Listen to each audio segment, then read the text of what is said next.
Hello student, एक बार फिर से आप सभी का स्वागत है एक नए वीडियो में। आज के इस क्लास में हम पढ़ेंगे कक्षा 10 गणित।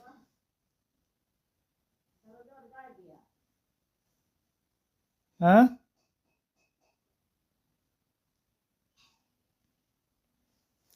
कक्षा 10 गणित, कक्षा 10 गणित सेट नंबर 5 822 BZ, जिसमें आपको क्वेश्चन नंबर 1, 2 जो कि जिसमें आपको खंड आप बहुविकल्पीय प्रश्न के सभी उत्तर टिक कर दिए गए हैं। आप इनको सॉल्व कर लेंगे। अगर किसी प्रकार की समस्या आती है तो आप कमेंट करके पूछ सकते हैं। क्वेश्चन नंबर 1 का ए दिया गया आपका बिंदु 0,1 बिंदुओं 5, -3 और x, 6 से समदूरस्थ है। समदूरस्थ का मतलब समान दूरी पर, जितना दूरी ए बी का है उतना ही दूरी बी सी है। तो हम निकालेंगे ए बी के बीच की दूरी और बी सी के बीच की दूरी और दोनों को कर देंगे बराबर। तो देखिए यहाँ पर ये आपका हो गया x1 y1 और ये x2 y2। इतना मान करके तो 5 में से 0 का स्क्वायर -3 -1 का स्क्वायर बनेगा। इसी प्रकार यहाँ इसको मानेंगे x1, अब दूसरी बार x1 y1, ये x2 y2। यही काम यहाँ करेंगे। तो देखिए 25 से 25 कट जाएगा, इधर से स्क्वायर हटा देंगे तो इधर रूट लगेगा और इस प्रकार आपका प्लस माइनस का 4 आ जाएगा, यानी कि जो यक्स का मान होगा वो क्या होगा, +-4 होगा। इसी प्रकार बी में देखेंगे तो जो अनुपात है वो m1 और m2 मान लेंगे। ठीक है, जो बिंदु दिया गया उसको x, y मानेंगे। पहला बिंदु x1 y1 और दूसरा x2 y2 मान लेंगे। उसके बाद विभाजन का सूत्र लगाएंगे। देखिए ये आपका विभाजन का सूत्र है। इसको लगाने के बाद सभी मानों को रख देंगे। तो देखिए ये पहला संगत, पहला पहले के बराबर होता है और दूसरा दूसरे के बराबर होता है। तो इसलिए -1 पहले के बराबर हो जाएगा। सभी मान यहाँ रख देंगे और इनको हल करेंगे। देखिए इनको पक्षांतर कर दिया गया, m2 को एक साइड और m1 को एक साइड। तो इसके बाद हमें m1/m2 मिल गया 2/7, यानी कि जो हमारा अनुपात आ गया वो कितना आ गया, वो आ गया हमारा अनुपात 2:7 अनुपात आ गया। क्वेश्चन गा है 1 - tan A/1 - cot A का होल स्क्वायर, और इसे हमें सिद्ध करना है tan स्क्वायर A। हम LHS लेंगे और tan और काट को साइन कास के पदों में तोड़ देंगे। फिर उसके बाद यहाँ एलसीएम ले लेंगे। फिर उसके बाद पलट के गुणा कर देंगे और फिर यहाँ देखिए माइनस को कॉमन कर लिया गया है। माइनस कॉमन होने पर इससे ये कैंसिल हो जा रहा है। तो बचा क्या, -sin A/cos A। स्क्वायर होने पर क्या बन जा रहा है, ये बन जा रहा है tan स्क्वायर A। और इस तरह से हमें RHS मिल गया। घ क्वेश्चन में आपका वर्ग अंतराल दिया गया है, बारंबारता दिया गया है, संचयी बारंबारता निकाल लेंगे। तो यहाँ पर देखिए n का जो मान आया है वो 57 आ गया है। n/2 करेंगे तो 28.5 और यहाँ से हमें मिलेगा CF का मान 16 मिलेगा। और उसके बाद देखिए F का मान 19 और H का मान जो बारंबारता है उसमें से जो अंतर होता है वो क्या आ जाएगा, H का मान 10। फिर इसके बाद सभी मानों को हम माध्यिका के सूत्र में रख लेंगे। रखने के बाद इनको सॉल्व करेंगे तो हमें मिल जाएगा 26.57। इस तरह से इंगिया दिया गया है 2। देखिए 3√2 एक अपरिमेय संख्या है, तो हम पहले मान लेंगे कि ये परिमेय संख्या है, इसलिए हमें इसको दिखाना पड़ेगा P/Q। फिर 3 को पक्षांतर करेंगे तो बटे में जाएगा, यानी कि P/3Q हो जाएगा, जो कि कहेंगे कि परिमेय संख्या है। लेकिन इसमें √2 को भी परिमेय संख्या होना चाहिए। ये क्या है, अपरिमेय संख्या। इसी के कारण ये विरोधाभास उत्पन्न होता है और यहाँ पर 3√2 एक परमेय संख्या ना होकर के क्या होती है, अपरमेय संख्या। चा में देखिए आपको निकालना है एलसीएम, इनका हम कर लेंगे गुणनखंड।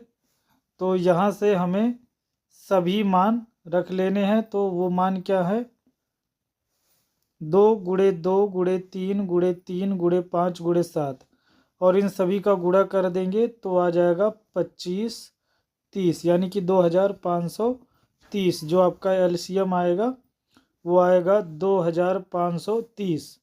क्वेश्चन नंबर 2 का क्या करेंगे, इसमें वर्ग अंतराल दिया गया है, बारंबारता दिया गया है।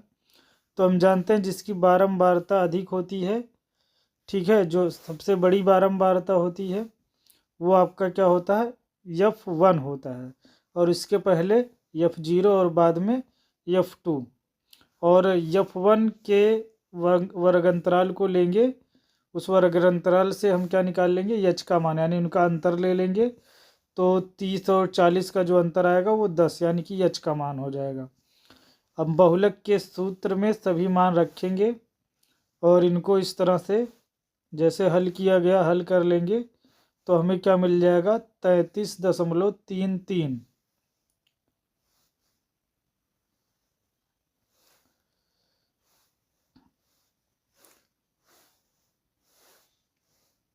दूसरे के काम में हमें सिद्ध करना है कि जो स्पर्श रेखा खींची गई है उनकी लंबाई बराबर होती है। एक स्पर्श रेखा PR खींचा गया है, दूसरा PS खींचा गया, तो दोनों स्पर्श रेखाओं की लंबाई हमें सिद्ध करना है कि बराबर होंगे, ठीक। यानी कि हमें सिद्ध करना है PR बराबर PS होगा। तो यहाँ पर दो कोण लिया गया, ये कोण बराबर होंगे। क्यों बराबर होंगे, क्योंकि हम जानते हैं जो त्रिज्या होती है वो स्पर्श रेखा पर लंब होती है। इस तरह से दो त्रिभुज लिया गया, इसमें दिखाया गया OP बराबर OP होगा। क्यों होगा, क्योंकि उभयनिष्ठ भुजा है। और OR बराबर OS होगा। क्यों होगा, क्योंकि त्रिज्या है। और देखिए कोण भी बराबर, तो SAS यानी कि साइड एंगल साइड कसौटी से दोनों त्रिभुज समरूप होंगे, अर्थात जो PR होगा PS के बराबर होगा, यानी कि जो स्पर्श रेखाओं की लंबाई है वो बराबर हो जाएंगी। दूसरे का क्वेश्चन नंबर गा हम करेंगे। तो यहाँ देखिए हमने दो त्रिभुज लिया है और दोनों त्रिभुजों के सभी अनुपात हमने क्या सिद्ध कर दिए कि बराबर। सभी अनुपात क्या होंगे, बराबर आ गए। अनुपात बराबर होने से हम कह रहे हैं कि जो एक त्रिभुज है वो दूसरे के समरूप होगा।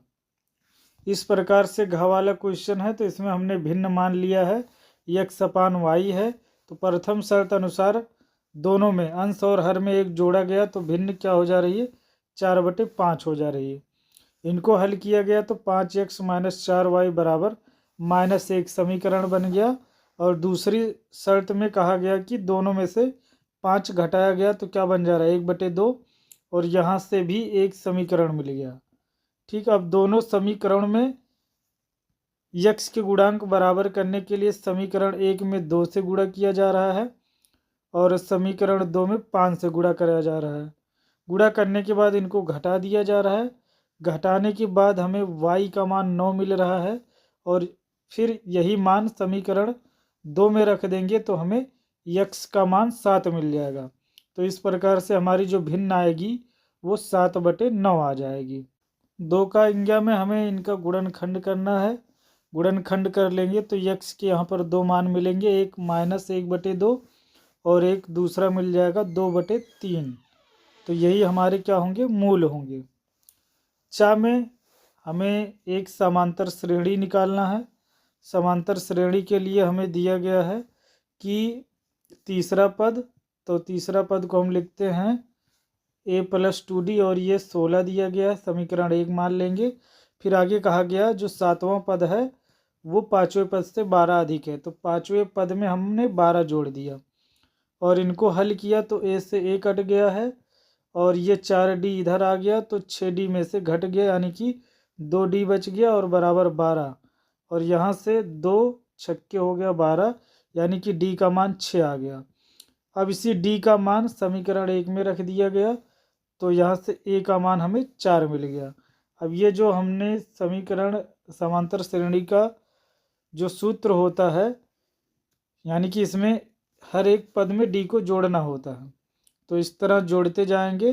तो 4 में 6 डी जोड़ दिया गया 10, 10 में फिर से 6 16, और 16 में फिर से 6 जोड़ देंगे तो 22। इस तरह से ये श्रेणी बनती चली जाएगी। क्वेश्चन नंबर 3 में पहला समीकरण दिया गया है, दूसरे समीकरण में 2 से गुणा कर देंगे तो बन जाएगा 12x माइनस 10y बराबर 1।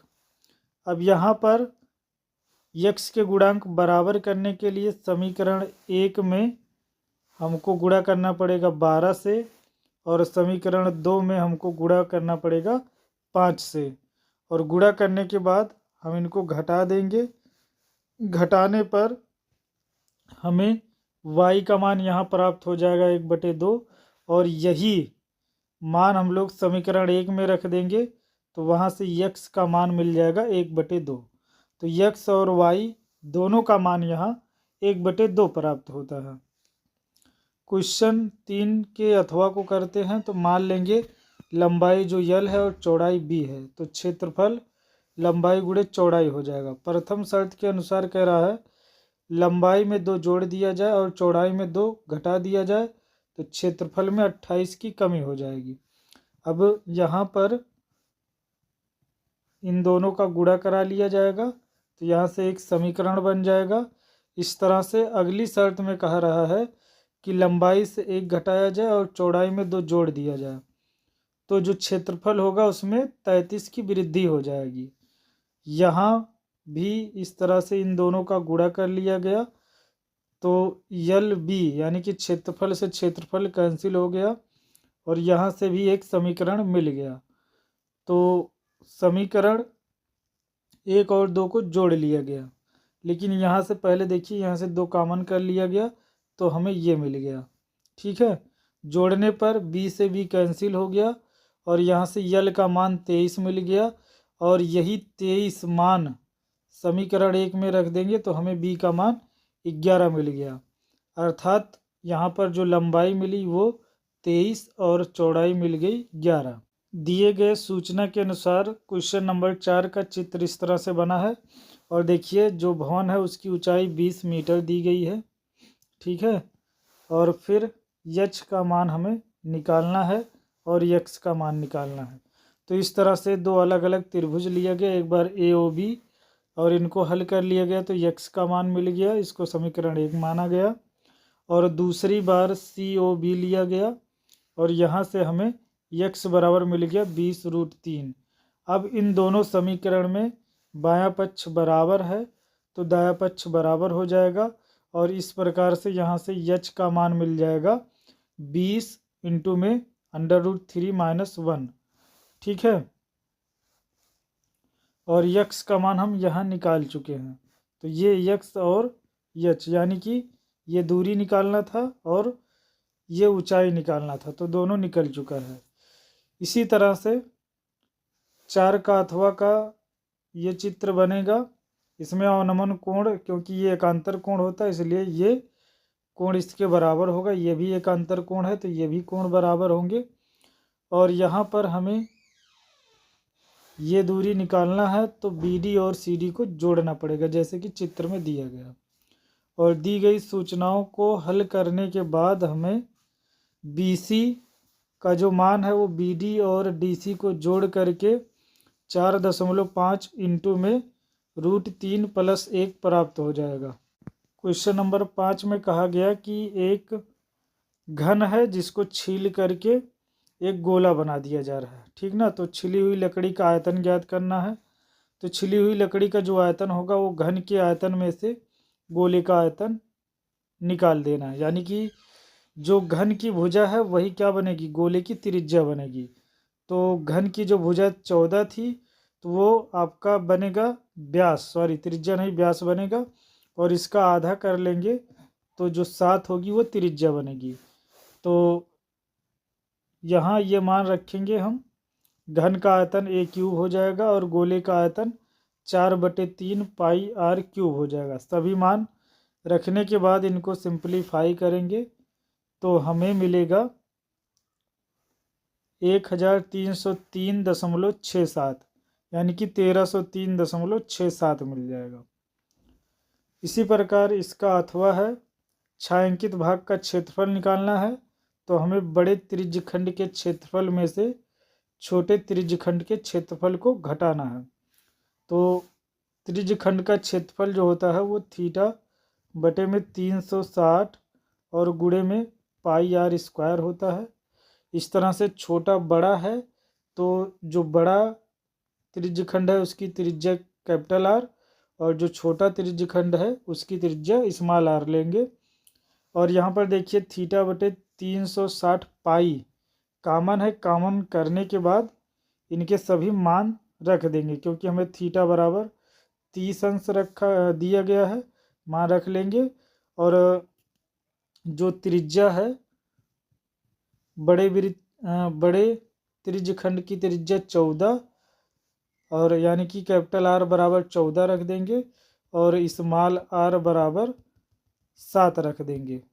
और रखने के बाद इनको हम सॉल्व करेंगे तो हमें मिल जाएगा 77 बटे में 2।